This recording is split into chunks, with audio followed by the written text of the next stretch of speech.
So tonight I'm going to talk a little bit about what I've been doing over the last few years and how it came to be focused on producing a documentary film that we're working on now. So I'm going to show some slides of my work and talk about the politics of genocide and the work I'm doing in Central Africa. And then we'll show you some short clips from the film itself, what will be part of the film itself, and then discuss the film and you can ask questions. So there's a guy sleeping already and I haven't even started. I'm not asleep. I know that very well. I've been accused of sleeping when I have my eyes closed, but I'm actually listening and I'm not sleeping at all. So do what you need to do, brother, okay?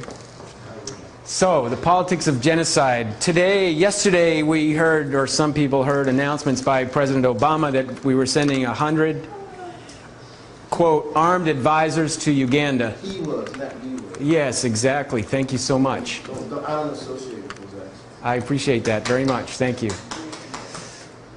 President Obama and some people that he associates with, who do not include those people in this room, we're sending 100 armed advisors to Uganda to supposedly combat the terrorism, we're told, of a person named Joseph Kony and the Lord's Resistance Army. This is one massive propaganda, psychological operation against the American people because, first of all, Joseph Kony and the Lord's Resistance Army is not the problem in Uganda. Second of all, we did not vote for this. Third, these are not armed advisors. These are mercenaries. They've been trained in local languages. They are mostly Americans. They are going to perpetrate atrocities against innocent people because this is their history and what they've been trained to do under the cover of so-called counterinsurgency operations.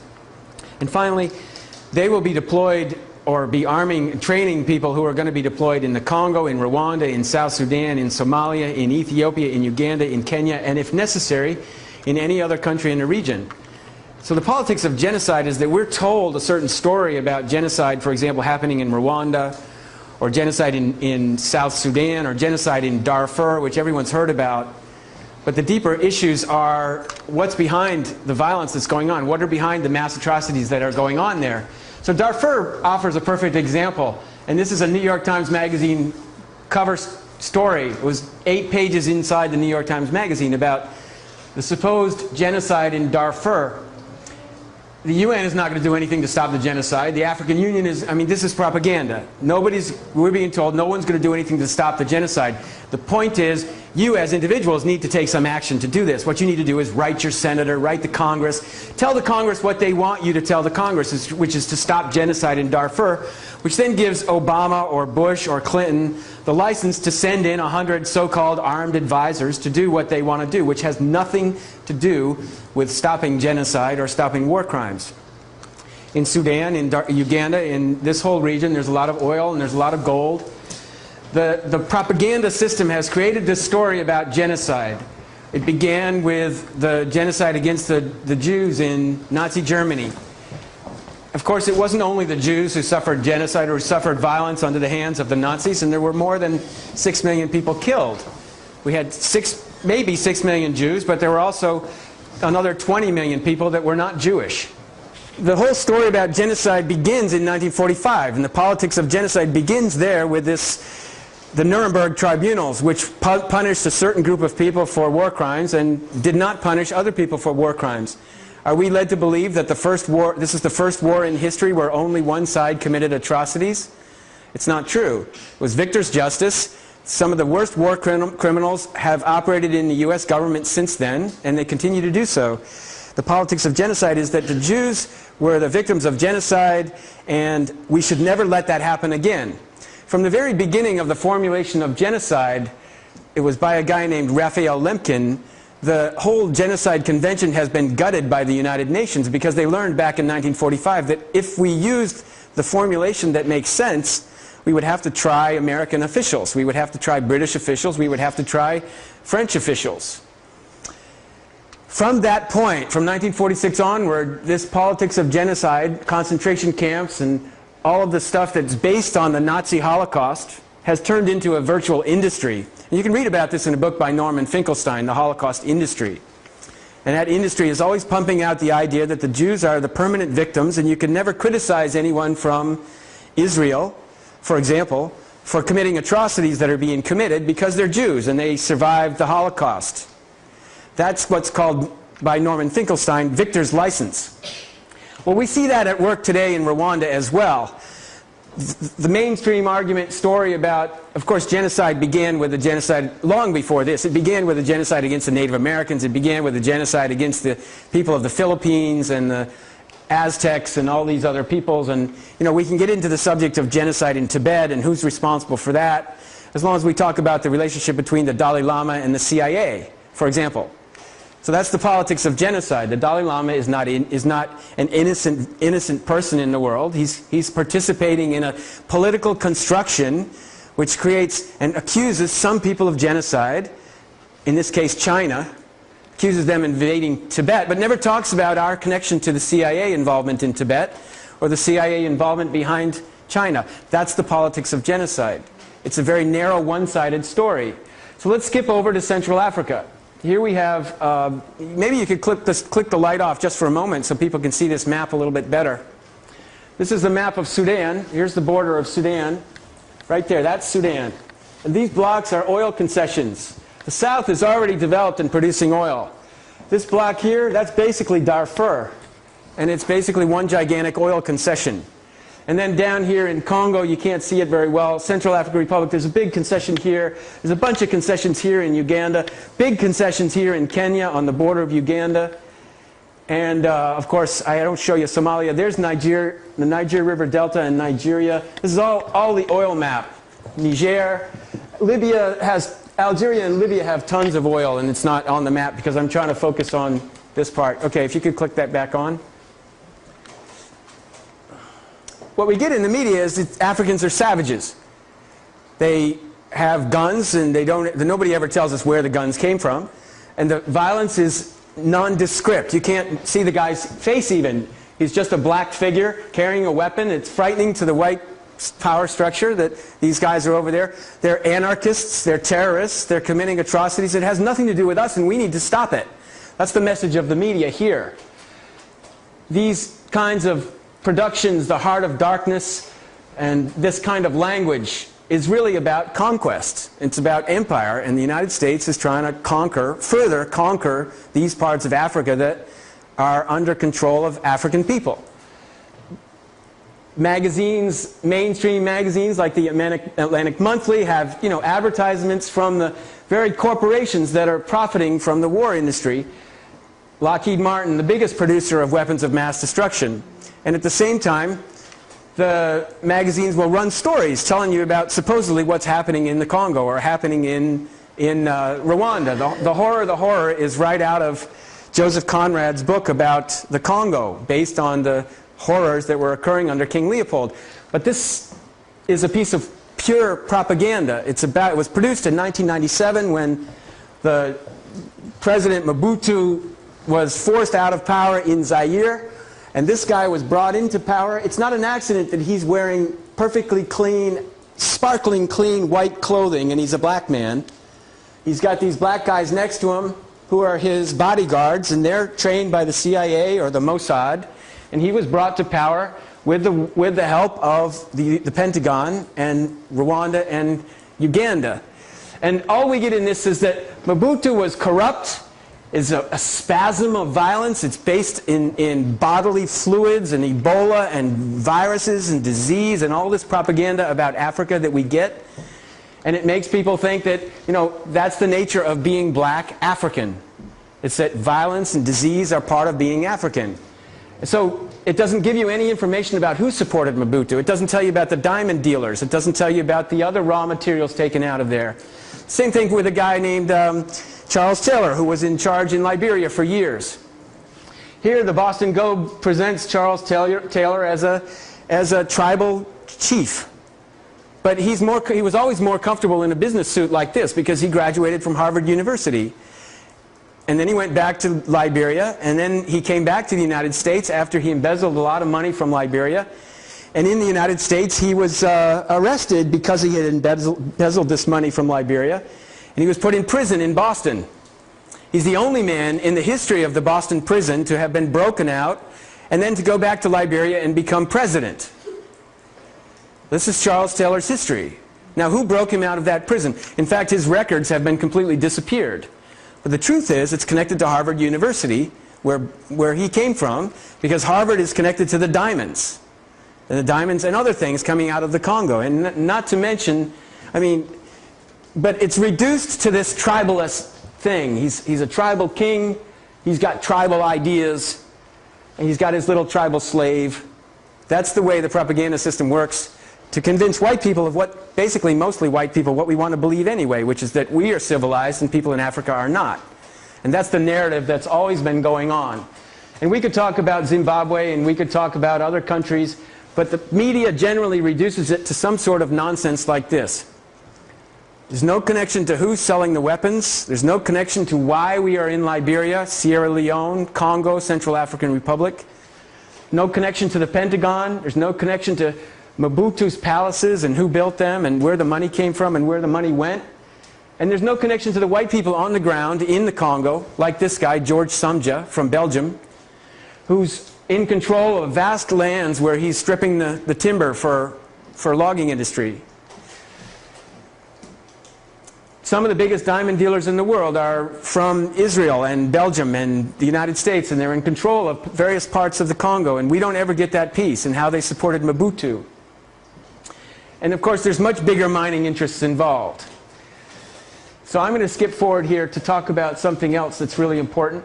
Again, this is the kind of image you will see in the media. Instead of seeing, you know, the corporations that are involved, like Barrick Gold Corporation in the Congo. Barrick Gold directors include former Prime Minister of Canada, Brian Mulroney, former U.S. Senator Howard Baker, former U.S. President George Herbert Walker Bush. And Barrick has currently operations in 6 African countries. But we don't see the images of Barrick. We see this kind of thing. If there's any violence near the Barrick gold mines, it's tribalism. You know, it's explained away as tribalism, with pictures that leave the American public completely insane with respect to what's really going on. And back to Uganda, they sent those advisors to Uganda supposedly to fight this guy Joseph Kony, who's in the north. Well, this is the reality. These oil blocks, each of these concessions are controlled by Heritage Oil and Gas, Hardman Oil and Gas. There's one, H Oil is control of one of them somewhere here. And that's the reason for the killing on the border between the Congo and Uganda. And these companies are run by people from Britain, Canada, the United States, Israel, Australia. They're not run by the people who live on the land.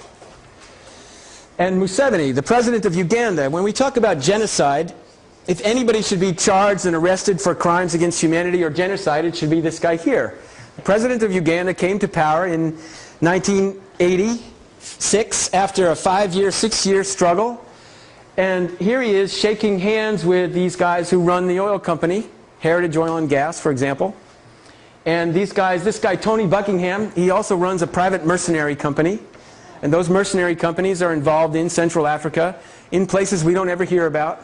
They're involved in protecting oil installations. They're involved in protecting diamond installations. They're involved in making sure the timber comes out. They're involved in making sure the copper, the cobalt, the uranium, the tungsten, the columbium tantalite, which is used in our cell phones. They're involved in all these things, and their name never comes up in the media. And Tony Buckingham is one of the 40 richest people in England. He should be arrested and charged with war crimes. Museveni, I mean, this is back to the propaganda. This is the kind of stuff that's being put out by the American intelligence establishment. It looks great. It's got pictures of people suffering. You know, the eyes of the girl here are very seductive. It's got some hidden messages. Stop genocide in Darfur. You know, this is the Holocaust, Cambodia, Bosnia, Rwanda, South Sudan, now Darfur. These are the places where genocide has supposedly occurred. There's no mention of Vietnam. There's no mention of the Philippines. There's no mention of Borneo, where the Penon people are being wiped out. There's no mention of the Congo. And 10 million people have died in the Congo since 1996. Why is Congo not on the list? Bosnia is on the list. Cambodia is on the list, but not Vietnam. But Cambodia, the genocide in Cambodia supposedly began in 1975, after we pulled out. And that's the politics of genocide. We didn't commit genocide. We didn't bomb the people into oblivion. Those red communist Pol Pot people did that. So this is what the propaganda system is producing, the intelligence establishment.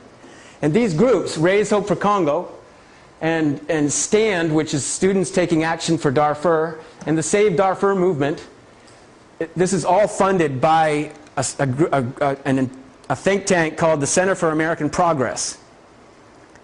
Center for American Progress is putting out a lot of money to convince, or was, to convince people that there was genocide in Darfur, but you might notice that the Darfur issue has dropped off the radar.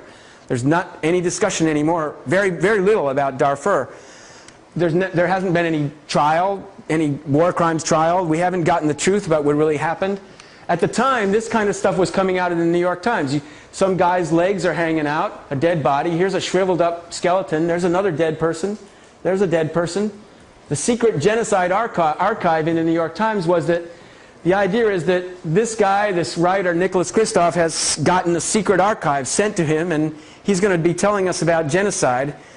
It's secret, and this is the archive of the pictures of the dead people that we haven't seen. It's some big expose. This is nonsense. It's total nonsense. We don't know who those people are. It's the same with Rwanda. The pictures that were shown were dead bodies. We don't know if they're Hutus. We don't know if they're Tutsis. The people who take the pictures, we don't know who killed them. We don't know who took the pictures. It's out of context. And anybody who understands, 1 + 1 = 2, here you have it. One war criminal plus another war criminal with smiling faces. I mean, how much do we need to understand that there's nothing about this picture that's true? The AIDS industry is another industry, another profit-making industry in Africa. So we bring it down to one particular focus. Let's focus for just a couple minutes here on genocide in Rwanda. How many people have a basic understanding of what the media has told us happened in Rwanda? And Marianne, I mean, how many people have everybody, this is what the media has told us. How many people have not heard this story? 100 days of genocide in 1994. Hutus killing Tutsis with machetes. 800,000 to 1.5 million Tutsis were killed, and Bill Clinton, damn it, he knew what was going on, but he didn't do anything to stop it. How many people hasn't everybody heard that story? And that's the summary of genocide in Rwanda. Does anybody have any conflicting information other than Marianne, who can't answer this question right now? So the conflicting information is, that's what we would call a reductionist. It's all been simmered like a pot of, like maple syrup. You boil away 500 gallons to get 50 gallons of syrup. So they've distilled the story down from a very complex story of war crimes involving the United States, Israel, involving weapons deals, involving mercenary corporations, involving raw materials. They've distilled it all down to a very simple story. Hutus killed Tutsis, 100 days of genocide, 800,000 dead, we did nothing, shame on us.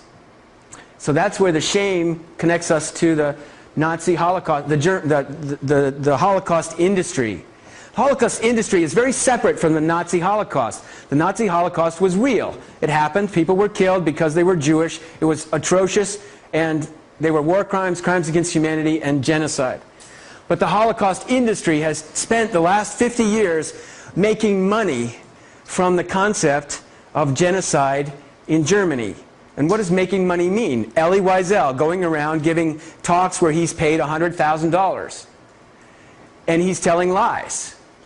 People standing up and claiming they were victims of genocide who were not victims of genocide. Now, if you're Rwandan and you're in this room, I believe you would probably admit that, or even Congolese, that there's a lot of Rwandans who were not in Rwanda in 1994 who have claimed to be the victims of genocide in Rwanda in 1994. And because they claim to be the victims, first of all, you can't challenge them because they are victims of genocide. And second of all, they deserve everything that you give them, whether it's $20 or $500,000 or an education in the United States. That's called victim's justice, victim's license. You can't criticize them because you stood by while genocide was happening in Rwanda and didn't do anything about it. You have no moral authority to criticize me. That's what Paul Kagame has said over and over and over. The truth is, we were not bystanders to genocide. And these pictures, we don't know who that was. It could have been a Tutsi, it could have been a Hutu, and it doesn't matter. Not that the life doesn't matter, the life is important. That's not what I'm talking about. I'm saying the image is a social construction used to support a white supremacist ideology about what happened in Central Africa, in Rwanda, which to this very day is used to defend the people that did the killing and to punish the victims. To defend the people that did the killing and to punish the victims. These images are used over and over and over. This is very similar to an image that was reproduced about the Nazi Holocaust. And they have a very deep effect on the public memory in the United States. And the summary that people were all killed with machetes by those Hutus is wrong. Everything about this story is wrong. I mean, we can get into details like, where did the machetes come from? Well, in January of '94, 60,000 machetes were imported into Rwanda from Britain under a World Bank program paid for by the World Bank for agricultural purposes. They were not for genocide. It was a World Bank program. But the story has been turned around to say that the Hutus armed themselves with machetes. They don't tell you where the machetes came from, just that they armed themselves with machetes to kill everybody. Second level of which we could address this issue of machetes. Everybody in Africa practically has a machete. Did you have a machete when you lived in Sierra Leone? Everybody, everybody basically, if you live in the rural village, you have a machete. It's like, you know, we own cell phones. Does anybody in the room who's above a certain age, does anybody not own a cell phone? I mean, people have machetes because, thank you. Thank you so much. For agricultural reasons, they have machetes. It's part of your life. To turn it around and say that all those people had machetes to kill Tutsis is wrong. That's the story that's being twisted to turn and blame the victims. So, let's get down to what really happened. An ugly reality in Rwanda. If this news is important, why does it occupy such a small percentage of this New York Times full-page story? What's really for sale here? You know, stories about Rwanda, killer songs, New York Times Magazine. If you get into the subject of the propaganda used, you'll find that both sides had killer songs, if we want to define them as killer songs.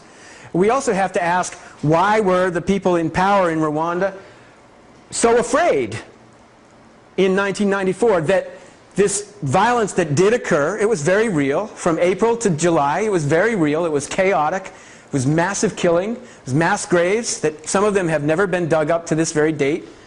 What happened in this tiny little country the size of Vermont, which has these volcanoes, volcanic region, and this was 1990. This picture was taken in 1990.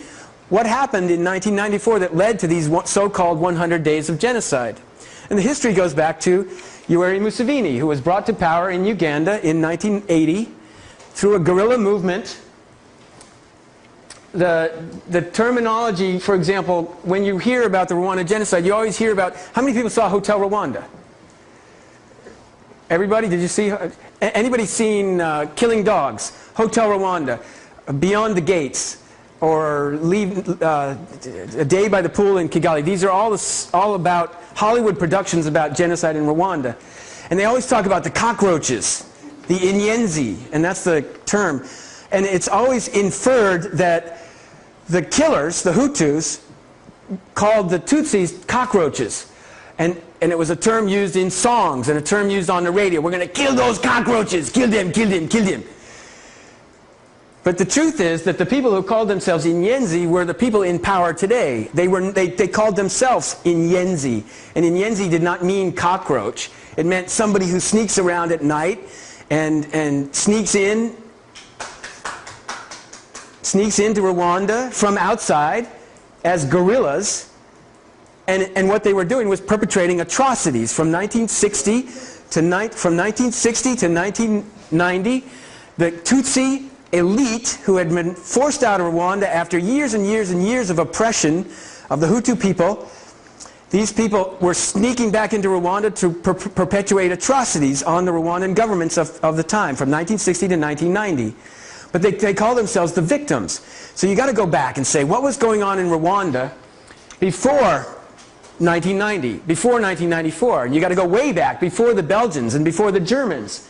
I'm going to skip some of these things because they're too much detail for right now.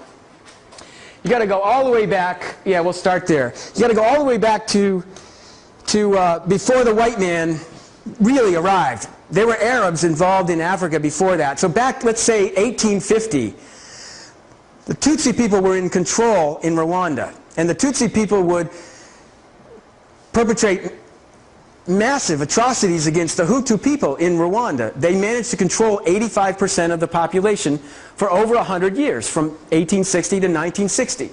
They did that from 1890, roughly, to 1960 with the support of the Germans first, and then the support of the Belgians. The Belgians and the Germans both backed the Tutsi monarchy to control the Hutu masses. So the Hutus were slaves. There was 100 years of slavery and oppression in Rwanda. And then in 1960, by 1960, the world was seeing anti-colonial movements. Rhodesia wanted to be free. South Africa wanted to be free. Vietnam, Philippine people wanted to be free. All around the world you had people of color speaking up and calling for their freedom. And the same thing in Rwanda. The Hutu people wanted to be free. And the Tutsi people wanted to be free of the Belgians. But the Hutu people wanted to be free of the Tutsis. So you had a hierarchy. You had Hutus and Tutsis being subjugated by the Belgians, and under that you had the Tutsis subjugating the Hutus, which were 85% of the population. It was very complex. The Hutus wanted their freedom, and so what they did was, in the revolution of 1959, the Hutu revolution, 1960, they finally stood up like the American slaves stood up and, fought for their freedom in the United States. Same thing in Rwanda. The Hutus stood up and fought for their freedom, and they forced out the Tutsi elites, not all the Tutsis, just the Tutsi elites who had been in control, and they forced them out into Uganda and into Zaire. And the Tutsis, the Hutus seized control, and the Belgians said, okay, wait a minute, we need to support the Hutus because we want to control Rwanda. So the Belgians switched their control to support the Hutus in 1960.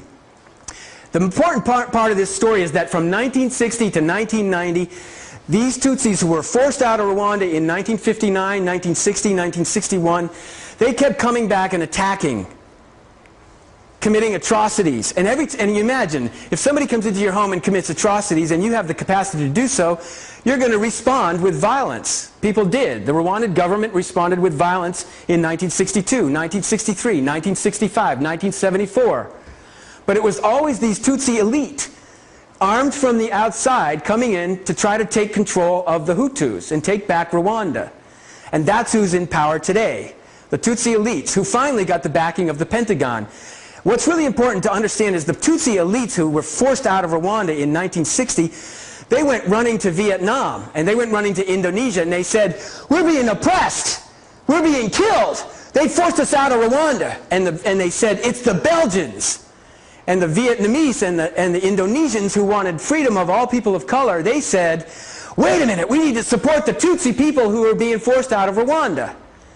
So they armed and funded the Tutsi Inyenzi who kept coming back and attacking the Hutu Belgian power structure. But that's not given to us when we hear about Rwanda. So by 1980, this guy takes power in Uganda with the backing of Israel, Britain, and the United States. They commit massive atrocities that qualify as genocide all across Uganda. He's been in power since then, and he's never been held to account. And when Obama sent those 100 advisors recently, he sent them to support a war criminal of the worst kind. Idi Amin did some damage to Uganda, but Idi Amin was supported by Israel in the beginning, and then when he asked for more weapons from Israel, Israel said no. Israel only wanted to use Idi Amin to fight against the Arab government of Sudan. So when Idi Amin starts to take an independent course in Uganda, bam, that's the end. Suddenly he's a dictator, he's a killer, he cuts people's heads off and puts them in a refrigerator. That didn't happen. That's the nonsense that we're fed. He was not a nice guy, so when you watch the movie The Last King of Scotland, you realize there's some truth to this story, just like there's some truth to Hotel Rwanda. But the true story is that Idi Amin tried to take an independent course. He threw out the people that were destroying Uganda. He threw out the Indian people who were destroying Uganda because the Indians controlled all the power and they worked with Britain. And because he threw them out and because he took an independent course and because he sided with Libya in the 1970s with Gaddafi, he became the devil. But Idi Amin wasn't a nice guy, but Museveni is far, far worse than anything like that. But we never hear anybody talking about Museveni massacring hundreds of thousands of people in the Congo, which is what the Ugandan government has done, or people being killed in Uganda. And because he threw them out and because he took an independent course and because he sided with Libya in the 1970s with Gaddafi, he became the devil. But Idi Amin wasn't a nice guy, but Museveni is far, far worse than anything like that. But we never hear anybody talking about Museveni massacring hundreds of thousands of people in the Congo, which is what the Ugandan government has done, or people being killed in Uganda. A campaign of genocide which is documented in Uganda from 1980 to 1986, from 1986 to 1995, from 1995 to 2004, there were major campaigns in Uganda against the people of the north. And this is genocide against the Acholi people. And we never hear about it. Instead, Obama sends him mercenaries to support this nasty dictatorship. That is the politics of genocide. So, to finish, from 1980 to 86, Museveni worked with Paul Kagame. They took control of Uganda. And then these elite Tutsis who'd been in Uganda from the 1960s and the 1970s, they had Ugandan citizenship, they had power, they had money. The term refugee does not work very well to apply to Paul Kagame because he was part of the military power structure in Uganda. He was the director of military intelligence for Museveni. He was committing atrocities in Uganda. And then from October 1990 to 1994, they marched into Uganda, into Rwanda. They overthrew the government of Rwanda. They called it genocide. They blamed it on the losers. They forced all those losers into Congo. And losers, I mean the people who fought for their lives under the assault by these two guys and the Pentagon in Israel.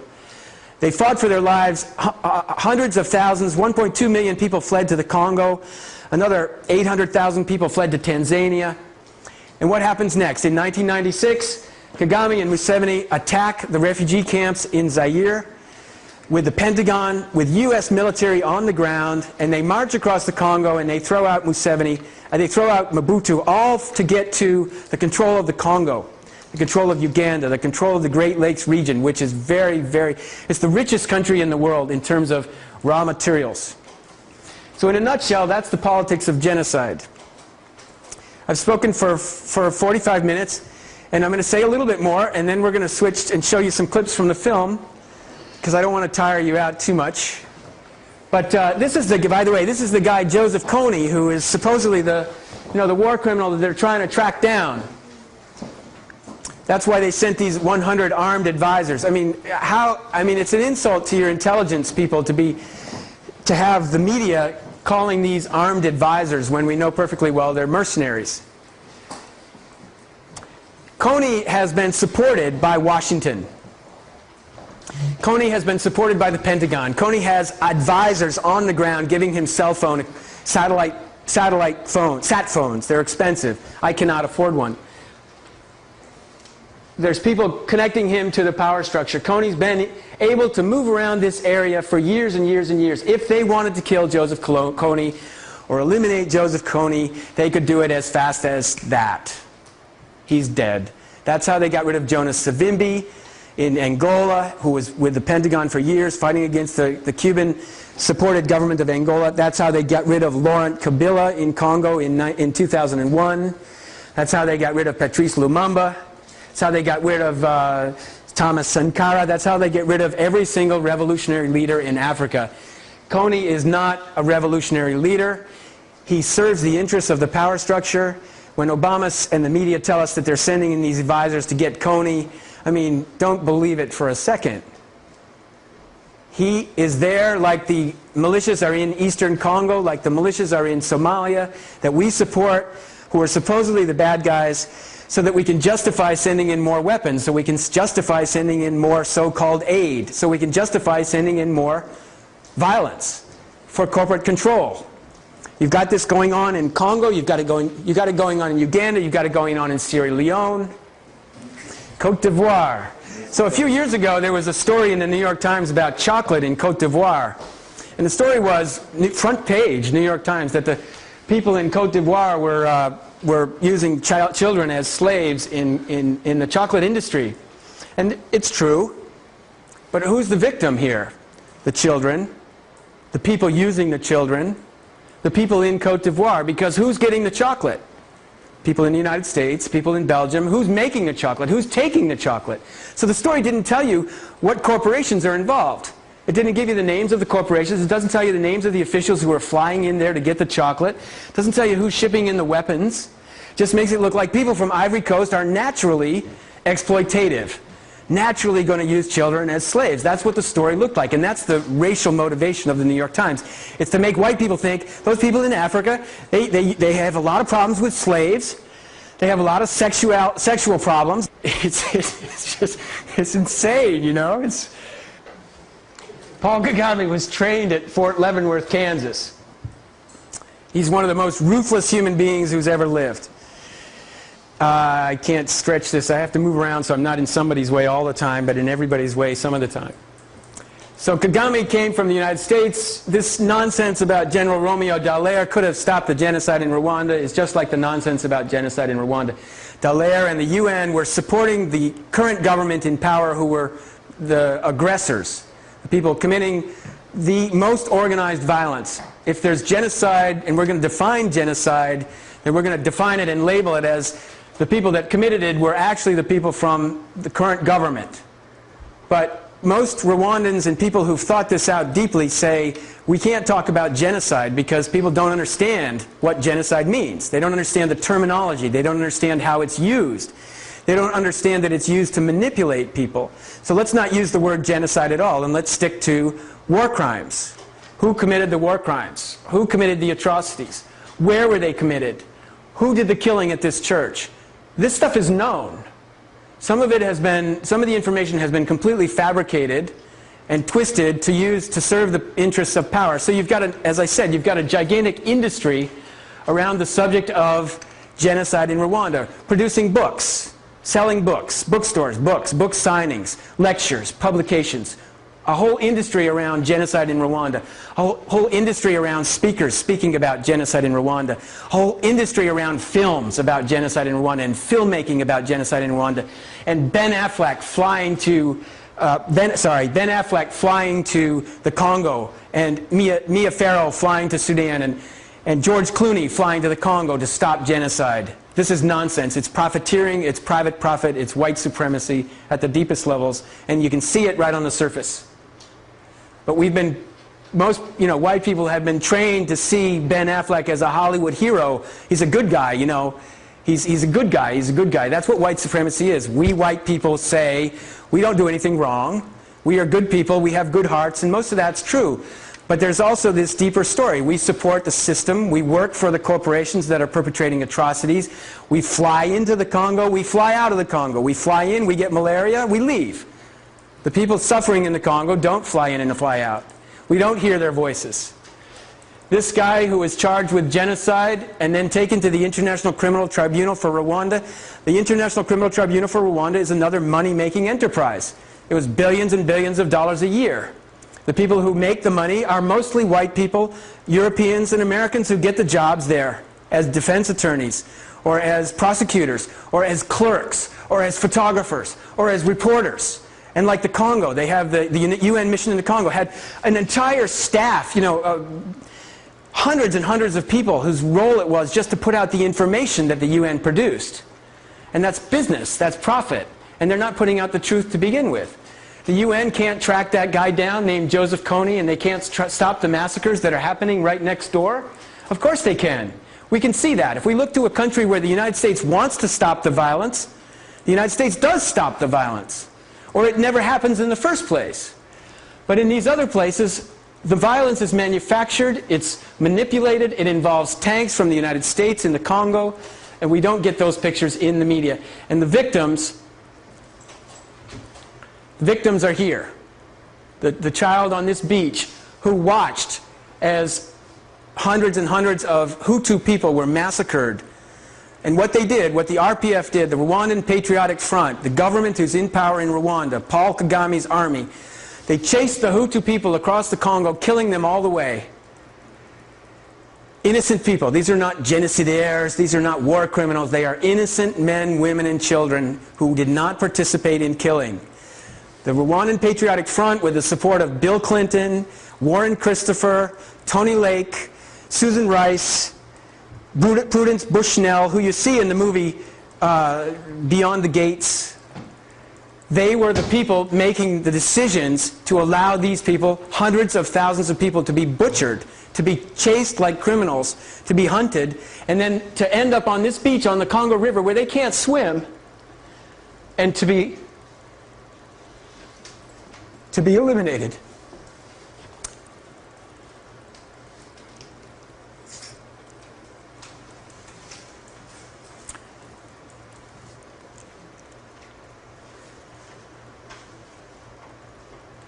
When you get to know the people, you know, you can't do anything except do your best to say what's going on, you know. This beach, they made the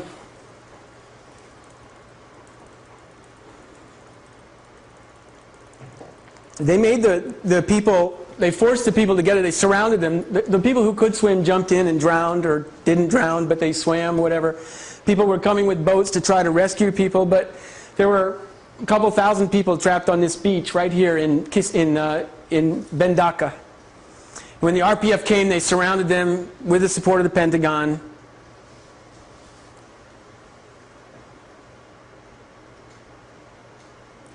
And then they would yell out in the native. They would have somebody yell out in the native language, something. And those who responded, they knew were natives. They were Congolese. And those who didn't, who stood there looking, didn't speak the language. They separated them out one by one and shot them.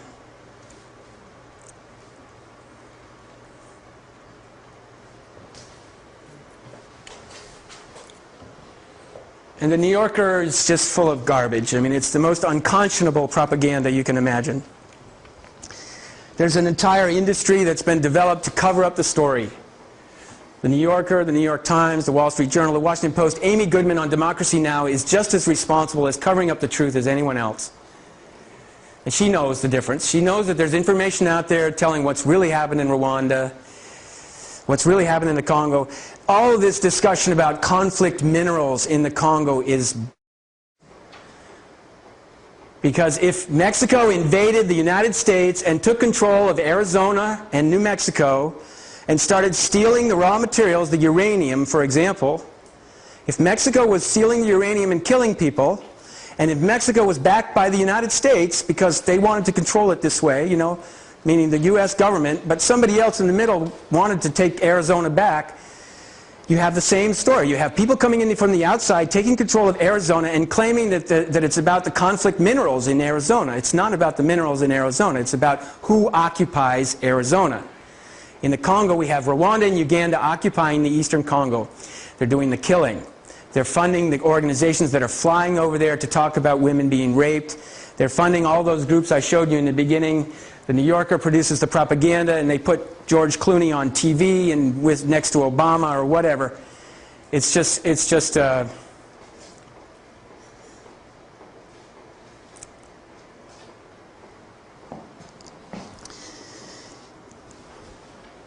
unconscionable, you know.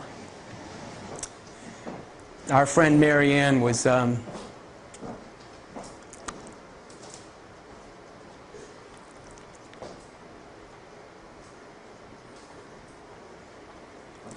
she survived.